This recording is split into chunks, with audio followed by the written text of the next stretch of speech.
अस्सलामुअलैकुम भाईजान, कैसे हैं आप? ये इतने पहाड़ों में हम रह रहे हैं, आप सब कैसे हैं? आपको डिस्टर्ब किया? नहीं पक्की बात है। बिल्कुल। ये दोस्तों, ये जगह है जहाँ पर हमारे भाई बहन और हम जैसे बहुत से लोग रह रहे हैं। अपनी मजबूरी के बाइस आज हम यहाँ इनके दरमियान मौजूद हैं और बहुत बुरे हालात हैं, ये आप देख रहे हैं। और हमने जो हमसे हो सका हम करें। अपने तमाम ओवरसीज़ दोस्तों का बेहद शुक्रिया।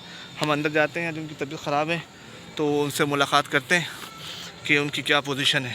आइए आप चलें। मुश्किल है, मैं चढ़ दूँगा, मैं पहाड़ों को चलना सीख गया हूँ अभी आते आते। बेहद शुक्रिया आप लोगों का, बेहद शुक्रिया। ये हम दाखिल हो रहे हैं। अल्लाह ताला जो है वो आसानी अता फ़रमाए हम सब पर। ये देखें, हाँ, ये जगह है जहाँ वो ठहरे हैं। अल्लाह ताला आसानी अता फ़रमाए।